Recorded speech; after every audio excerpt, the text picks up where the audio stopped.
Good morning વિદ્યાર્થી મિત્રો. આજે આપણે ઇલેક્ટ્રોકેમિસ્ટ્રીના વિદ્યુત વિભાજનના દાખલા ગણવા જઈ રહ્યા છીએ.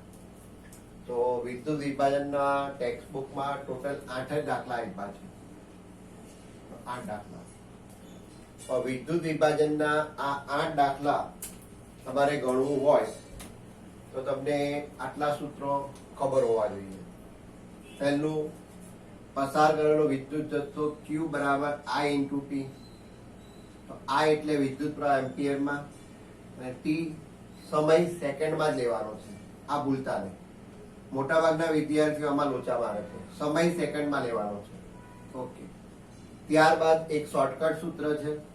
કેથોડ પર જ્યારે કોઈ પણ ધાતુ જમા થતી હોય અને તમને એવું પૂછ્યું હોય કે એનું વજન શું, તો કેથોડ પર મળતી ધાતુનું વજન સીધું ગણવું હોય તો જે ધાતુ જમા થાય એનો પરમાણુ ભાર ગુણ્યા I એટલે વિદ્યુત પ્રવાહ જે આપ્યો હોય છે ગુણ્યા જેટલા સમય માટે પસાર કરી હતી N એટલે આપણે ત્યાં ઇલેક્ટ્રોનની સંખ્યા ગુણ્યા 96487 અથવા 96500 પણ લઈ શકો. હવે લેખકે એવું કહ્યું છે કે 96487 જગ્યા પર 96500 લઈ શકાય, પણ તમે બુકમાં જોશો તો દરેક જગ્યાએ ગણતરીમાં તો 96487 જ આપેલું છે. એટલે કેટલાક વિદ્યાર્થીઓ કન્ફ્યુઝ થાય છે કે સાહેબ તમે 96500 કેવું છો, બુકમાં તો આ લીધું છે. તો બંને સાચું જ છે, કોઈ ગભરાવા જેવું છે નહીં. બીજું, જ્યારે તમને એવું ખબર પડે કે ભાઈ એનોડ પર ઓક્સિજન મળી રહ્યો છે તો આ પાણીના ઓક્સિડેશનનું સમીકરણ તમને આવડતું હોવું જોઈએ. H2 liquid will give 1/2 O2 gas plus 2H plus 2 electron. Cathode પર 2H2 gas plus 2 electron will give H2 plus 2H minus 1.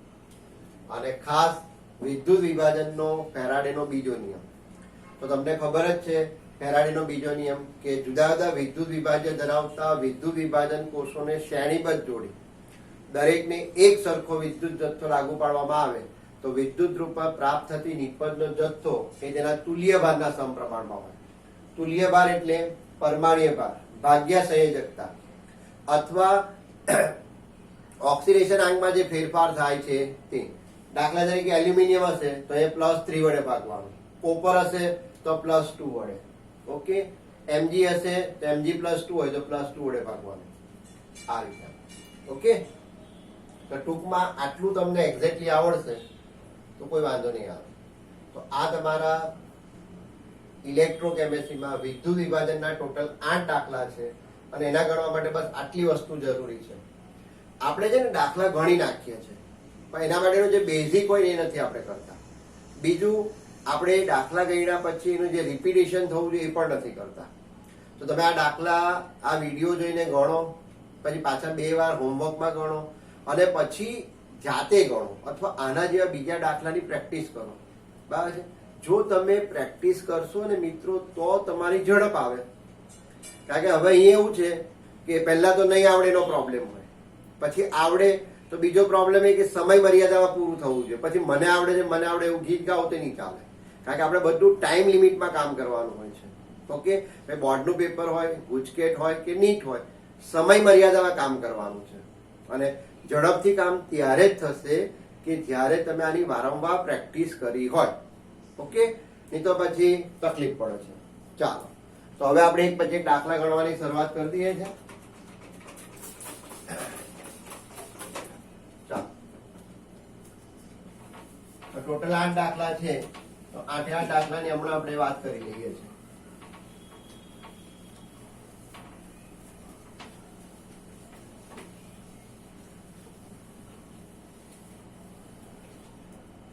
તો પહેલો દાખલો જોઈ લઈએ છે. કોયડો 3.10 છે. ચાલો, શું રકમ આપી છે જોજો. તો પહેલા તો કોયડો 3.10 પેજ નંબર 86. પહેલો દાખલો કોયડો 3.10 પેજ નંબર 86. ચાલો, હું રકમ વાંચું છું, શાંતિથી સાંભળવું અને જોવું. કોપર સલ્ફેટનું દ્રાવણ 10 મિનિટ માટે 1.5 એમ્પિયર વિદ્યુત પ્રવાહ વડે વિદ્યુત વિભાજિત કરવામાં આવ્યું. કેથોડ પર નિક્ષેપિત થયેલું કોપરનું દળ કેટલું હશે? ચાલો આવું પૂછ્યું છે. હવે રકમને એક બે વાર વાંચો પછી સમજો કે શું આપ્યું છે. તો પહેલું જોઈ લો, કોપર સલ્ફેટનું દ્રાવણ છે. કોપર સલ્ફેટનું તમારી પાસે દ્રાવણ છે. એનો મતલબ વિદ્યુત વિભાજક કોપર સલ્ફેટ છે એટલે એમાં કોપર +2 છે અને SO4 -2 છે. ચાલો તમને આપ્યું છે 10 મિનિટ માટે એટલે તમને ટી આપ્યો છે, ટી બરાબર 10 મિનિટ. ચાલો પછી આપ્યું છે આ એમ્પિયર, આ આપ્યો છે 1.5 એમ્પિયર અને કેથોડ પર કેટલું કોપર મળશે આવું પૂછ્યું છે. ઓકે ચાલો તો આ દાખલો બે રીતે ગણાશે. હું બંને બતાવીશ તમને. હવે જો કેથોડ પર કોપર મળે છે એટલે તમને કેથોડ નું સમીકરણ લખતા આવડતું હોવું જોઈએ. આપણે લખીએ કેથોડ. હવે કેથોડ પર શું થાય તો રિડક્શન થાય. કોનું થશે? Cu+2 નું. તો Cu+2 aqueous will give Cu solid. Okay હવે આ +2 આનો ઓક્સિડેશન આંક +2 છે, આનો ઓક્સિડેશન આંક 0 છે. તો +2 માંથી 0 થયો, ઓક્સિડેશન આંકમાં 2 નો ઘટાડો થયો. બરાબર, તો 2 ઇલેક્ટ્રોન નો સ્વીકાર. તો આ તમને લખતા ન આવડતું હોય તો શીખી જવું જરૂરી છે. આના માટે મેં પહેલા જ કહ્યું કે તમને 11 સાયન્સ નું રેડોક્સ આવડતું હોવું જોઈએ. તો થઈ ગયું. ચાલો હવે આ સમીકરણનું અર્થઘટન કરીએ તો આ સમીકરણ શું કહે છે આપણને કે તમે 2 ઇલેક્ટ્રોન એટલે 2 ફેરાડે વિદ્યુત પસાર કરો તો 1 મોલ કોપર મળે. આ કોપરનો પરમાણુ ભાર કેટલો? 63.5. તો આપણે સમીકરણ પરથી એવું કહી શકીએ, સમીકરણ પરથી કહી શકાય કે 2 ગુણ્યા 96,500 કુલમ વિદ્યુત પ્રવાહ પસાર કરવાથી 63.5 ગ્રામ કોપર મળે છે. કારણ કે 1 મોલ નો મતલબ 63.5 ગ્રામ થાય. હવે તમે કેટલો પસાર કર્યો છે? તો તમે કેટલો પસાર કર્યો છે તો આપણે Q શોધી કાઢીએ. Q બરાબર I × T. તો I એટલે 10, સોરી I એટલે 1.5, આ T એટલે 10 મિનિટ છે અને આપણે સેકન્ડમાં ફેરવવાનું. Okay 1 minute 60 second. તો ચાલો ગુણાકાર કરી નાખો. તો 1.5 ગુણ્યા 600 એટલે 900. તો તમે તો ખરેખર 900 કુલમ વિદ્યુત પ્રવાહ પસાર કર્યો છે. અને તત્વયોગ નીતિ શું કહે છે કે જો તમે આટલો વિદ્યુત પ્રવાહ પસાર કરો તો તમને 63.5 ગ્રામ મળે છે. પણ તમે હકીકતમાં કેટલો પસાર કરો છો? આટલો. તો 900 કુલમ એ કેટલા? એટલે તમે 900 કુલમ વિદ્યુત પ્રવાહ પસાર કરો તો કેટલો મળે? તો 900 ગુણ્યા 63.5 ભાગ્યા 2 ગુણ્યા 96,500. ઓકે મેં તમને 96,500 96,470 લેવું તો બી ચાલશે. બરાબર છે. ચાલો સાદુરૂપ આપી દો.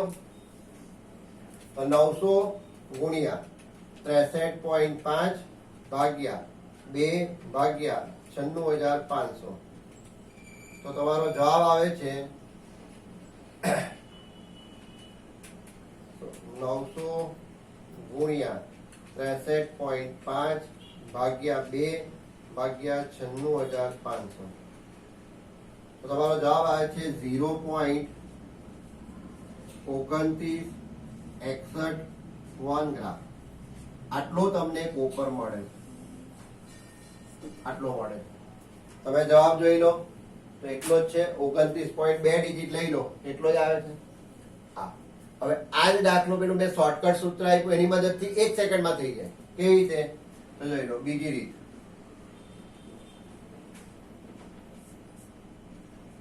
કેથોડ પર મળતી ધાતુનું વજન બરાબર. તમને શું સૂત્ર લખાયેલું હતું યાદ કરો? તો પરમાણ્વીય ભાર ગુણ્યા I ગુણ્યા T ગુણ્યા N ગુણ્યા 96,500. તો પરમાણુ ભાર એટલે કઈ ધાતુ જમા થાય છે? કોપર. કોપરનો પરમાણુ ભાર કેટલો? 63.5. 63.5 ગુણ્યા I કેટલો છે? 1.5 ગુણ્યા T સમય સેકન્ડમાં લેવાનો છે 10. તો 10 ગુણ્યા 200 ભાગ્યા N એટલે આપણે તેને ઇલેક્ટ્રોનની સંખ્યા. તો તમને તરત ખબર છે કે Cu+2 એ Cu માં રૂપાંતર એટલે 2/96,500. સાદરૂપ આપો તો તમારો જવાબ આનો જ આવશે, કોઈ બદલાશે નહીં. તો 63.5 ગુણ્યા 1.5 ગુણ્યા 600 ભાગ્યા 2 ભાગ્યા 96,500. આનો જ જવાબ આવે છે, જોઈ લો. 0.2961 ગ્રામ. તો આ તમારું કોપરનું વજન આવી ગયું. આટલો કોપર કેથોડ પર જમા થશે. હવે તમે આ રીતે ગણો કે આ રીતે, કોઈ ફરક નહીં પડે.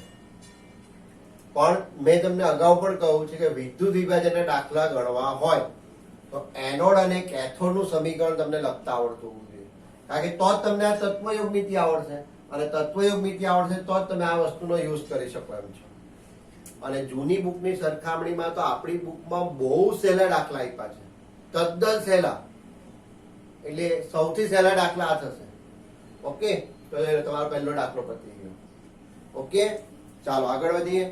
હવે આપણે લઈ લઈએ છીએ સંબંધિત લખાણનો 3.10.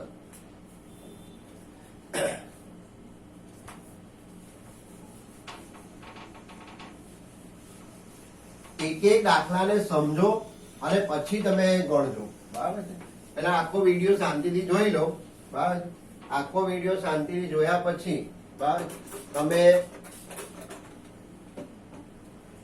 સમજો એને અને પછી લખજો, અને પછી જાતે રાઇટિંગ પ્રેક્ટિસ કરો. આપણે ચોપડીનું જ કામ કરવાનું, બીજું કોઈ કામ વધારાનું કરવું નહીં. ચોપડી પચાવી જાવ એટલે બધું પતી ગયું. ચાલો, હવે આપણો દાખલો છે સંબંધિત લખાણનો 10મો દાખલો. તો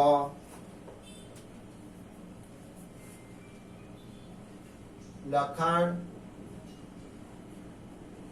સંબંધિત દાખલો 3.10, પેજ નંબર 88. ચાલો, શું કહે છે જોજો. 0.5 એમ્પિયર પ્રવાહ ધાત્વીય તારમાંથી 2 કલાક માટે વહે છે. તો તારમાંથી કેટલા ઇલેક્ટ્રોન વહી ગયા હશે? એટલે આપણને એવું કહે છે કે ભાઈ એક તાર છે, એમાંથી તમે 0.5 એમ્પિયર વિદ્યુત પ્રવાહ 2 કલાક માટે પસાર કરો છો, તો એમાંથી કેટલા ઇલેક્ટ્રોન વહી ગયા હશે એવું પૂછે છે. તો આ તો ફેરાડેની વ્યાખ્યા થઈ ગઈ. આપણે શું કહીએ છીએ? 1 મોલ ઇલેક્ટ્રોન દ્વારા વહન થતા વિદ્યુતના જથ્થાને 1 ફેરાડે કહીએ છીએ. 1 ફેરાડ એટલે 96,487. એટલે જો 96,487 વિદ્યુત પ્રવાહ પસાર થાય એનો મતલબ 1 ઇલેક્ટ્રોન વહન પામે, 1 મોલ એટલે 6.022 × 10⁻23.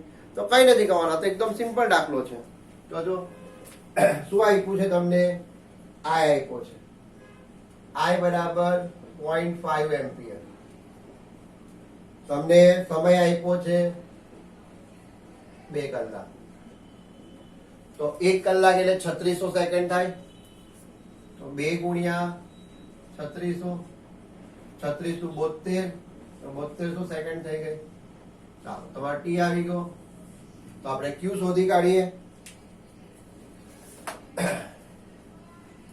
તો ક્યુ બરાબર I × T.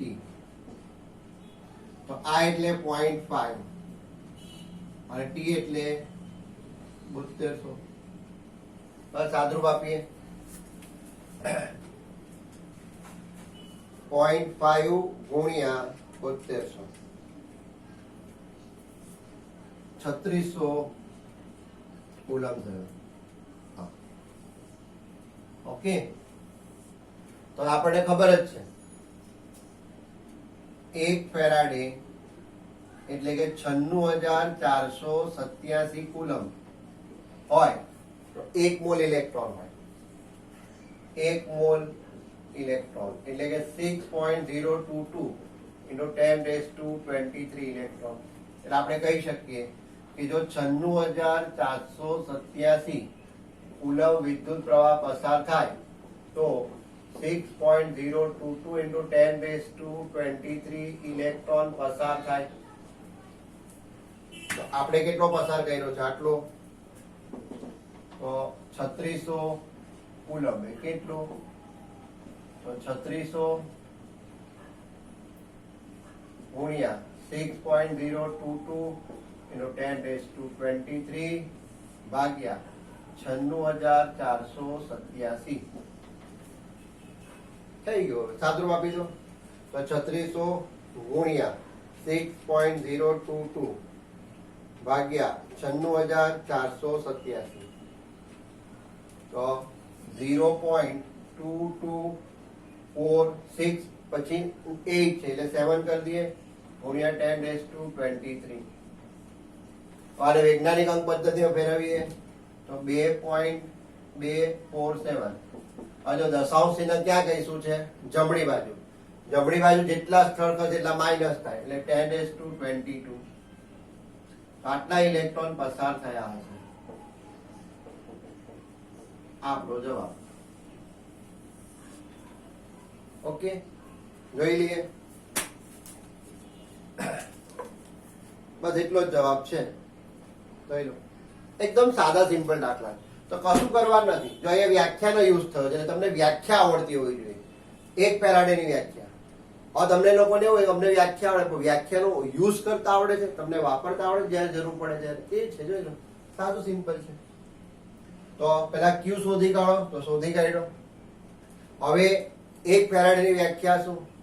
1 મોલ ઇલેક્ટ્રોન દ્વારા વહન થતા વિદ્યુતના જથ્થાને 1 ફેરાડે કહેવાય. એટલે જયારે આટલા કુલમ વિદ્યુત પ્રવાહ પસાર થાય ત્યારે 1 મોલ ઇલેક્ટ્રોન પસાર થયું કહેવાય. અને 1 મોલ એટલે આટલા ઇલેક્ટ્રોન. તો આટલા ઇલેક્ટ્રોન પસાર થાય તો તમારો કેટલો છે? આટલો. આટલા કેટલો? જોઈ લો. ઓકે, એકદમ સાદું સિમ્પલ છે. બરાબર વિડીયોને જો સમજો પછી જ લખજો. વિડીયોને પોઝ કરતા એને પછી કામ કરજો. ઓકે, ચાલો આગળ વધીએ.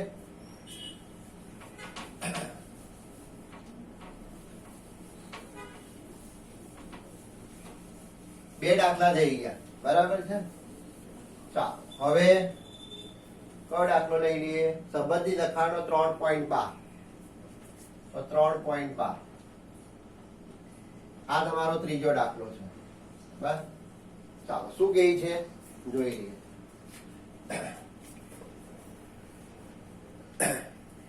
Cr2O7⁻2 એટલે કે dichromate ion plus 14H plus 6 electron will give 6Cr+3 plus 7H2. પ્રક્રિયાને ધ્યાનમાં લો. હવે પૂછે છે કે 1 મોલ Cr2O7⁻2 નું રિડક્શન કરવા માટે વિદ્યુતનો કેટલો જથ્થો ઇલેક્ટ્રોનના પર્યાયમાં જરૂરી છે? એટલે કે કુલમમાં પૂછ્યો છે. આમાં કઈ ગભરાવાની જરૂર નથી. જોઈ લો. તો Cr2O7⁻2 plus 14H plus 6 electron will give 2Cr+3 plus 7H2O. આ સાદી ભાષામાં સંતુલિત રેડોક્સ પ્રક્રિયા છે. કઈ? અર્ધ રિડક્શન પ્રક્રિયા છે. અર્ધ રિડક્શન છે. ઓકે, તો પરીક્ષક એવું પણ આપી શકતે. હવે એને શું કીધું છે તો પેલા વાત કરી લઈએ કે 1 મોલ Cr+3 છે નું રિડક્શન કરવા માટે વિદ્યુતનો કેટલો જથ્થો ઇલેક્ટ્રોનના પર્યાયમાં પ્રાપ્ત છે? તો દેખાય છે 6 ફેરાડે. આમાં ઓક્સિડેશન આયન બી તમને ગણતા આવડતા હોય. તો પેલા એ બતાવી દે કે આ 6 ક્યાંથી આવ્યા છે. તો ઓક્સિજન નો ઓક્સિડેશન -2 એટલે -2. તો 7 દુ 14. 14 પેલી બાજુ +14. 14 માંથી 2 ગયા. 7 દુ 14 ને 14 માંથી 2 ગયા 12. આ 2 છે ને 12. 12 ભાગ્યા 2 એટલે 6. 1 નો 6 તો 2 નો 12. અહીંયા ક્રોમિયમ +3 એકનો +3 તો 2 નો 6. તો જોઈ લો 12 માંથી કેટલા થયા છે 6. તો આ 1 મોલ Cr2O7 નું શું થયું 12 માંથી 6 થયું. ઓક્સિડેશન આંકમાં ઘટાડો થયો રિડક્શન એટલે 6 ઇલેક્ટ્રોન પતી ગયું. તો 1 મોલ ના રિડક્શન માટે 1 મોલ Cr2O7 નું રિડક્શન કરવા 6 ફેરાડે વિદ્યુત પ્રવાહ જોઈએ. એટલે 6 ગુણ્યા 96487 ગુણાકાર કરી નાખીએ આપણે આનો. ચાલો તો 6 ગુણ્યા 96487 તો 5,78,922 5,78,922 કુલમ વિદ્યુત પ્રવાહ જોઈએ. જોઈ લો. તમારા દાખલાના દરેક જવાબ ચેક કરવા હોય તો તમે કરી લો. બસ આ દાખલાના કેટલાક જવાબો આપ્યા છે તો કેટલાકને આપ્યા નથી, તો સંબંધિત લખાણમાં નથી પણ જવાબ આવી ગયો છે. બસ 5,78,922 કુલમ. ક્યાં કઈ અઘરા છે? મેં તમને નહીં કહું, જૂની બુકમાં જોઉં ને દાખલા તો તમને પરસો પડી એવા દાખલા છે. જેની સામે આ બધા દાખલા તો એકદમ સહેલા દાખલા છે. બસ એટલે કન્ટેન્ટ ખરેખર તો છે ને આપણે જૂની બુકની સરખામણીમાં કન્ટેન્ટ ઘટ્યું છે. આ કાળજી રાખવાની. હવે આવી જ વસ્તુ છે ને, આ જ વસ્તુને હવે એને અલગથી કરવું હોય તો એવું પણ પૂછે કે એસિડિક માધ્યમમાં પોટેશિયમ ડાયક્રોમેટના 1 મોલનું રિડક્શન કરવા માટે કેટલા જોઈએ, આવું પૂછે તો તમને આ આવડતું હોવું જોઈએ સમીકરણ. અને આ આવશે ક્યાં આવશે? જ્યારે તમારો 8મો પાઠ ડી અને એફ વિભાગ વાળા તત્વો આવશે ત્યાં પાછું આવશે. તો આ ચેપ્ટર 8 માં આવે છે ડી અને એફ વિભાગમાં પોટેશિયમ ડાયક્રોમેટની બનાવટ અને ઓક્સિડેશન કરતા તરીકે વર્તે જેના સમીકરણ આવશે. તો આ દાખલો ખાસ ધ્યાનમાં રાખવાનું. ચેપ્ટર 8 જે ડી અને એફ વિભાગ છે ત્યાં આવશે. K2Cr2O7 ની બનાવટ, એના ઉપયોગ અને જ્યારે ઓક્સિડેશન કરતા તરીકે વર્તે છે,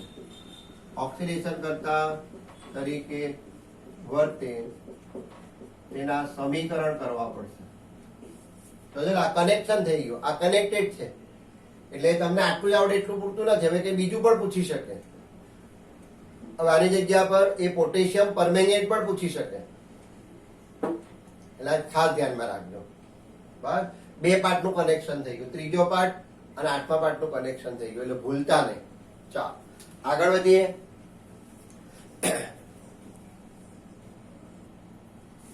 ચાલો તો હવે સંબંધિત લખાણના દાખલા પતી ગયા. હવે આપણે લઈ લઈએ છીએ સ્વાધ્યાયનો 12, 13, 14, 15 અને 16. બરાબર, એટલે સ્વાધ્યાયના 12 થી 16 દાખલા લઈ લઈએ છીએ. ચાલો, જે એકંદરે તદ્દન સહેલા છે. તો સ્વાધ્યાયનો 12મો દાખલો, સ્વાધ્યાયનો 3.12મો દાખલો. ચાલો, પેજ નંબર 94. Page number 94. ચાલો, શું કહે છે? જો નીચેના રિડક્શન માટે કેટલો વિદ્યુત ભાર જોઈએ? 1 મોલ એલ્યુમિનિયમ +3 માંથી એલ્યુમિનિયમ, 1 મોલ Cu+2 માંથી Cu, 1 મોલ MnO4 -1 માંથી Mn+2. એકદમ સાદું, સિમ્પલ. તમને રિડક્શન સમીકરણ લખતા આવડતા હોય તો કોઈ વાંધો નથી. તો જોઈ લો, એકદમ સાદું સિમ્પલ છે.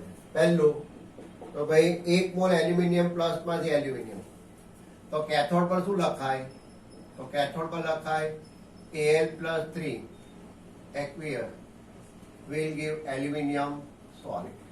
તો 1 મોલ એલ્યુમિનિયમ +3 એ શામાં કન્વર્ટ થઈ ગયો? એલ્યુમિનિયમમાં. તારો ઓક્સિડેશન આંક +3, કારણ કે રેડોક્સના નિયમ પ્રમાણે, રેડોક્સમાં ઓક્સિડેશન આંકના નિયમ છે, તો આ એક પરમાણુ છે, આનો ઓક્સિડેશન +3. આ તત્વ છે એટલે 0. તો જોઈ લો, ઓક્સિડેશન આંકમાં કેટલો ઘટાડો થયો? 3 નો. 3 થી 0 થયું, ઘટાડો એટલે રિડક્શન. કેટલાનું થયું 3 નું, એટલે 3 ઇલેક્ટ્રોન લખાય. બસ હવે તમને એ જ પૂછ્યું છે, તો 1 મોલ Al પ્લસ ના રિડક્શન માટે કેટલા ઇલેક્ટ્રોન છે? 3 electron, 3 faraday. 1 mole Al plus 3 ના રિડક્શન માટે 3 ફેરાડે વિદ્યુત પ્રવાહ જોઈએ. 3 ફેરાડે વિદ્યુત પ્રવાહ જોઈએ. ફેરાડેમાં કીધું, ફેરાડેમાં નથી કીધું, તો 3 ગુણ્યા 96,487 લઈ લઈએ, ગુણાકાર કરી નાખીએ. 3 ગુણ્યા 96,487, તો તમારો જવાબ આવશે 289,461 કુલમ.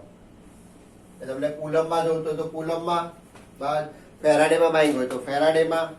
ચાલો, ઓકે. બીજો શું છે? તો બીજામાં પણ કઈ આવું જ કહું છે. 1 મોલ Cu પ્લસ 2 નું Cu માં રૂપાંતર કરવાનું છે, તો કેથોડ પર સમીકરણ શું લખાશે? તો કેથોડ પર લખાશે Cu plus 2 aqueous will give Cu solid. બરાબર છે. તો હવે આ એક પરમાણુ છે, એટલે આનો ઓક્સિડેશન આંક +2, આ તત્વ છે એટલે 0. જો ઓક્સિડેશન આંકમાં કેટલાનો ઘટાડો થયો? 2 નો ઘટાડો થયો. +2 માંથી 0. ઓક્સિડેશન આંકમાં ઘટાડો થયો મતલબ રિડક્શન, ઘટાડો એટલે માઇનસ. કેટલાનો ઘટાડો? 2 નો. જેટલાનો ઘટાડો થાય એટલા ઇલેક્ટ્રોનનો સ્વીકાર થાય, એટલે 2 ઇલેક્ટ્રોન. જોઈ લો, ઉપર જેવું જ છે. તમને આ ઇલેક્ટ્રોન લખતા નથી આવડતું, એટલા માટે નથી આવડતું કારણ કે 11 સાયન્સમાં તમે ઓક્સિડેશન આંકના નિયમો નથી શીખ્યા, અથવા શીખ્યા તો ભૂલી ગયા છે, અથવા શીખ્યા છે તો તમે પ્રેક્ટિસ નથી કરી. અને એ બધું કર્યું તો તમે રેડોક્સ પ્રક્રિયાને બેલેન્સ બરાબર નથી કરી. એટલે 11માં વગર 12માં દીકરા મેળ જ નહીં ખાય. પ્લીઝ આવે છે, જોઈ લો. તો હવે આના જેવું જ થઈ ગયું, જોઈ લો. તો 1 મોલ Cu પ્લસ 2 ના રિડક્શન માટે તમને કેટલાની જરૂર પડી? તો 2 ફેરાડે વિદ્યુત પ્રવાહ જોઈએ. એવું કહેવાય. તો 2 ગુણ્યા 96,487 કુલમમાં. તો ગુણાકાર કરી નાખીએ. ચાલો, ગુણાકાર કરી નાખીએ. તો 2 ગુણ્યા 96,487, તો 192,974 કુલમ. થઈ ગયું. એકદમ સાદું સિમ્પલ છે. હવે ત્રીજું લઈ લઈએ. તો 1 મોલ MnO4 -1 માંથી Mn+2. મેં તમને હમણાં નહીં કહ્યું કે ડી અને એફ વિભાગમાં તો જોઈ લો. કેથોડ પર સમીકરણ લખાશે MnO4 -1 aqueous will give Mn+2 aqueous. જોઈ લો. હવે કેવી રીતે? કેટલાક તો પાટિયા બેસાડે, કેટલાક તો 3 છે એટલે 3 આવે, 2 છે તો 2 આવે. ભલે એવું બધી જગ્યાએ નહીં ચાલે ભાઈ. જોઈ લો, ઓક્સિડેશન આંક ગણતા આવડશે તો જ આવડશે આ. તો જોઈ લો, ઓક્સિડેશન આંક -2 એટલે -8. -8 પેલી બાજુ +8, 8 માંથી 7, તો આ 7 છે. હવે આ એક પરમાણુ છે એટલે +2. તો જોઈ લો, ઓક્સિડેશન આંકમાં કેટલો ઘટાડો થયો. હવે જયારે અહીંયા આવ્યો ને ત્યારે તમને ખબર પડી કે આ સાહેબ શું કરતા હતા. બાકી કેટલાકને આ બધું અજામત જ લાગતી હતી. આ તો ખરો ટાઈમ પાસ કરે, સાહેબ તો ખોટા ખેંચ કર્યા કરે. અને ભાઈ એવું નથી, પદ્ધતિસર કામ કરવાનું છે. તો જો 7 માંથી કેટલા થયા? 2. ઘટાડો થયો એટલે રિડક્શન. કેટલાનો ઘટાડો થયો? 5 નો. 5 ઇલેક્ટ્રોન થયા. આ મેંગેનેટ આયન છે, પોટેશિયમ પર મેંગેનેટ આયન. ઓકે, આ પણ ડી અને એફ વિભાગ વાળા પાર્ટમાં આવશે. અને આ તો કઈ નથી, એસિડિક માધ્યમ, બેઝિક માધ્યમ, તટસ્થ માધ્યમ એવું બી પૂછી શકે. એટલે હવે આ પાર્ટ જે છે ને એ 8મા પાર્ટ સાથે સીધો કનેક્ટેડ થઈ ગયો. અને જ્યારે તમે 8મો પાર્ટ શીખશો ત્યારે તમે જોશો કે ભાઈ પોટેશિયમ પરમેટ એસિડિક માધ્યમમાં, બેઝિક માધ્યમમાં અને તટસ્થ માધ્યમમાં એમ ઓક્સિડેશન કરતા તરીકે વર્તે છે. જ્યારે પોટેશિયમ ડાયક્રોમેટ પણ એ રીતે જ વર્તે છે. તો માધ્યમમાં આધારે ઓક્સિડેશન આંક બદલાશે.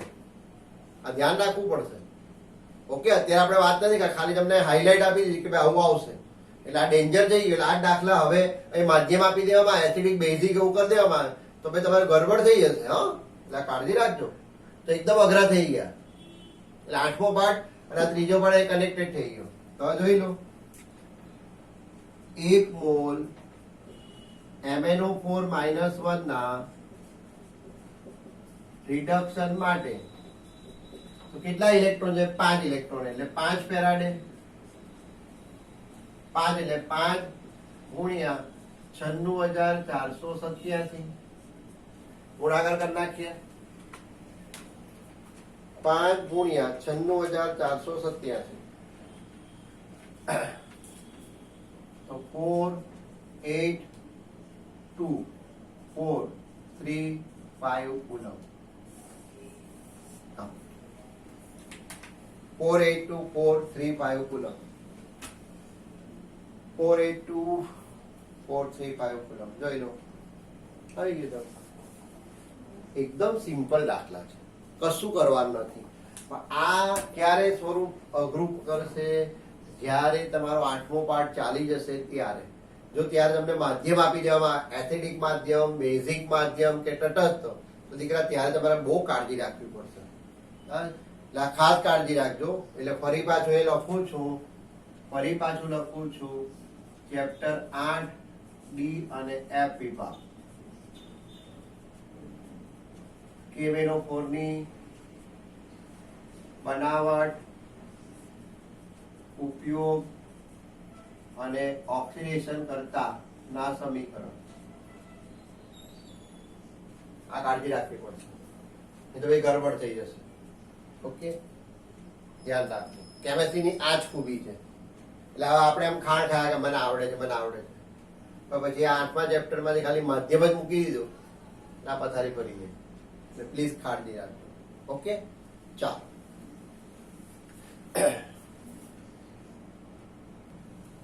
ચાલો હવે સ્વાધ્યાયનો 13મો દાખલો લઈ લઈએ.